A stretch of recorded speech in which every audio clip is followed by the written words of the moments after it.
তৃণমূলের টিকিটে লড়বে পার্থ চট্টোপাধ্যায়। সামনেই রয়েছে বিধানসভা নির্বাচনকে কেন্দ্র করে শাসক দল নিজেদের গুটি সাজাচ্ছে। কোন আসনে কে দাঁড়াবে সেটা নিয়েও দলের অন্দরে চর্চা চলছে।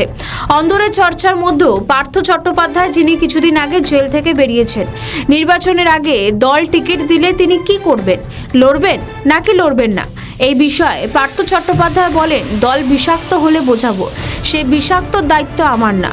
কারণ নাম না নিয়ে বলেন, ঝাঁকে ঝাঁকে লোক আসছে। পার্থ চট্টোপাধ্যায় আরও বলেন, আমি প্রথমবার যখন দাঁড়িয়েছিলাম তখন আমি 46% ভোট পেয়েছিলাম প্রদত্ত ভোটের। আমি যখন গ্রেফতার হলাম 2021-এ তখন 52% ভোট পেয়েছিলাম। আমার দল কিন্তু 52% ভোট পায়নি। দলে প্রাপ্ত ভোট সব জায়গায় মিলিয়ে তার থেকে তো আমার ভোটের শতাংশ অনেক ওপরে ছিল। দলের অবস্থান আমি জানি না। 2021-এ যখন আমি দাঁড়িয়েছিলাম তখন 4র্থ লিস্টে আমার নাম ছিল।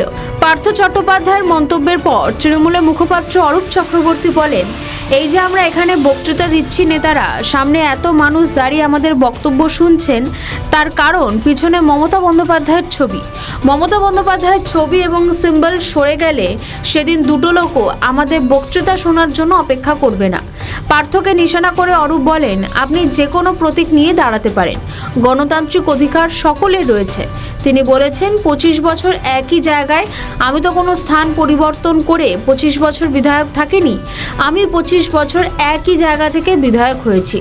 অনেকে অনেক পদ নিয়ে থাকতে পারে, আমার কাছে মনে হয়েছে যদি হারি, বেহালার মানুষই আমায় হারাবে।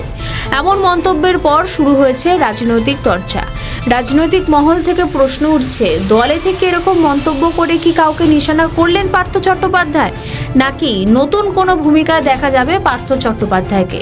এই প্রশ্নটা সকলের মনে ঘুরপাক খাচ্ছে। আমাদের ভিডিও ভালো লাগলে লাইক ও শেয়ার করুন, কমেন্ট সেকশনে আপনাদের মতামত জানান।